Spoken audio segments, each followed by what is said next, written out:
Welcome back to the Quiet Time podcast with me, Benny Fowler. This week, I want to start by thanking Pete Dorsey, who left a review of the podcast and said, Benny and Mark D'Antonio provide amazing perspective from the viewpoint of a freshman college recruit to a coach who is willing to be coached, and said, the best advice ever from Coach D. I also want to thank Tariq Akil, who said, this is the kind of podcast I've been looking for, motivation to be great. Keep those ratings and reviews coming through, and I will give you a shout out. But today I'm going to be speaking with Daniel Jones in a conversation about his rookie year and his perspective on leadership. Enjoy. Here with my brother Daniel Jones. Welcome to the Benny Fowler channel on YouTube, bro. What's good? What's going on, my man? Chilling, man. This is just a leadership series, so I just got, 4 or 5 questions about leadership and your leadership development, what you've learned. So I just want to know what you think the key traits to being a good leader are. Well, I think, first of all, I think leadership changes kind of as your role changes on the team or as you become more experienced or as you get to know guys. I think, particularly in my position, I think, as a rookie coming in, I think self-awareness is a huge part of that, understanding that, taking my position on the team last year was, being aware enough to realize that, you're a rookie. You don't have a lot of the answers. You're trying to learn from a lot of the guys who've done it a lot longer than you and who've, have a lot more experience, who've seen a lot more things and kind of to be aware of that, but also to set an example and to take care of yourself first. I think that's, when it comes to leadership, that's one of the most important things is to try to, do your job first, make sure you're taking care of what you're doing and then, help others or inspire others or whatever that, role is. But I think, first and foremost, it's to take care of your own work, do your own job and do it well.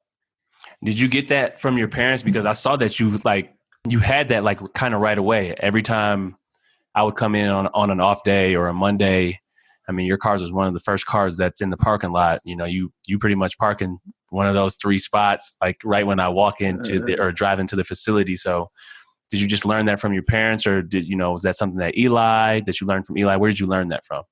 Probably my parents, but a lot of people, a lot of influences. I think, probably starting with my dad, my mom, my dad, just kind of watching them work, watching them, whatever it is. It's last year for the first time in my life, football was a job, but for a long time, it had been the most important thing in my life outside of my, my family, my faith, and a lot of other things. But, football was that thing that I was always doing. That was the most important, other activity I had. So I treated it like a job. And I think, just like anyone's parents or just like anyone does their job, you treat it like that. Like it's something you need to be doing all the time. It's something to keep you busy. It's something to work towards. It's something to approach very seriously. And that's kind of the way I thought of it was, I don't know if that answers your question necessarily, but a lot of influences, a lot of people who I've respected along the way and work hard, who take it seriously like that. And I think,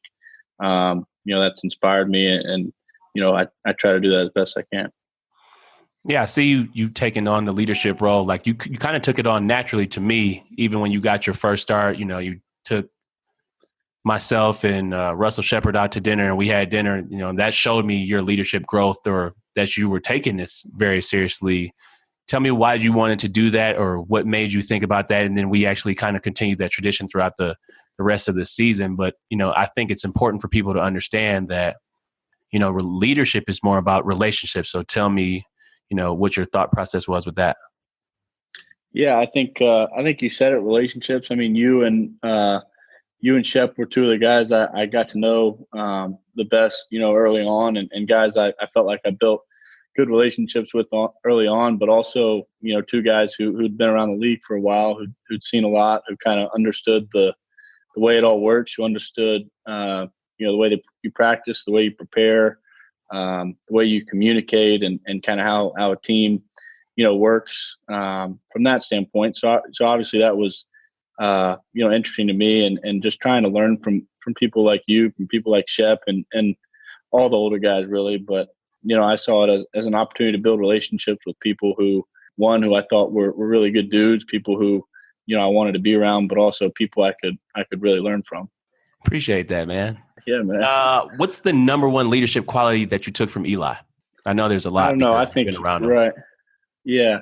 I mean, he's an unbelievable leader. He's an unbelievable player. I think toughness, probably. I think just the way the way he carries himself, what he allows himself to, focus on and how routine that is, how consistent that is, and just his approach to the game to me was mentally and physically tough. And I think, that's why you've seen, he had this successful a career as successful as he did. The reason he, played as long as he did was how tough he was and how he, how strongly he stuck to his routine, how strongly he could control his focus and his mind on what he needed to do and what was, important for the team and important for him.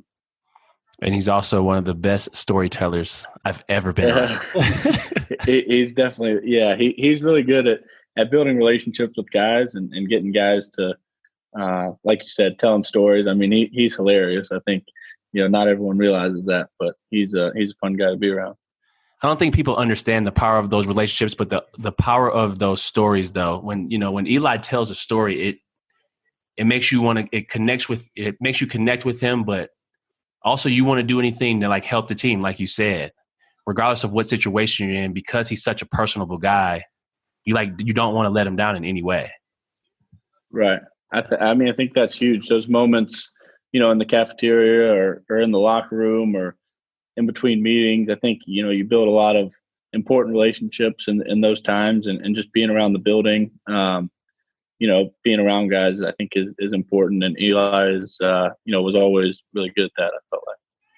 I got just two more questions. This second to last question is, if you had to go back and tell your younger self some things that you know now, what would you tell yourself about leadership, or would you tell yourself to improve in any area before you got to where you are now? Yeah, I mean, you always want to improve. I think, to me, if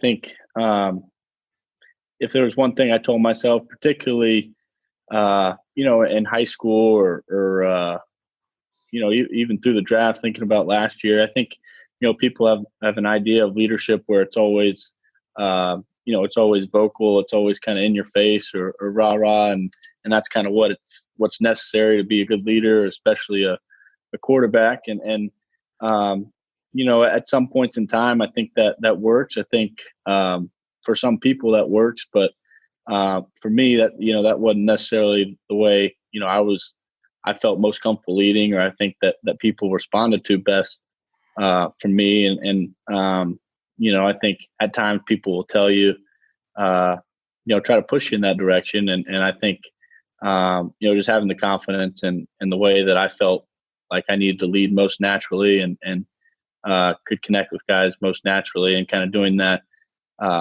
My way but also, I mean, there comes a time where you do need to get out of your comfort zone and understand the times to be a little bit more, pushy or whatever that is. And I think, I had a feel for that, but I think, overall leadership comes best naturally and is heard best, naturally, authentically, and how you are most time. Love it, brother. Love it. Last question. I saw some great things out of you last year, a lot of great things, and I have a couple distinct memories from especially training camp and throws that you made. But I knew you really wanted to be great when I got cut. And then after the Minnesota game, you had missed some throws that you wanted to get back. And then you hit me up. You came and picked me up, and you wanted to go through those plays that you had messed up. Where did that come from? Where did that sense of greatness want to come from? Because you didn't have to do that. You didn't have to pick me up, but it might have been like 9:00 at night. Where did that come from? I think just being very focused on it. I think it's about how important it is to you, and football is certainly very important to me. I wanted to feel like I had made progress toward the things I've messed up on that I didn't do well, and I had an opportunity to correct them before I went to sleep that day. So that was kind of the mindset, and maybe it was more mentally just kind of like I said, correct some of those things, feel better about my getting through that and working through mistakes I had made. I think is the biggest thing, and I knew I would sleep better that night if I did do that. So I appreciate you getting up and helping me out that night. Hey man, anything for you, bro. I appreciate you coming on today. I look forward to seeing you soon. Hopefully when all this stuff is over, hopefully back in New York. No doubt, brother. All right. Take care. I hope you enjoyed this conversation as much as I did. Remember, though, this is just the beginning for this podcast. I have some great guests lined up, and I invite you all to join me in staying motivated. Please keep those ratings and reviews coming in, and I will meet you back here next week with another great guest.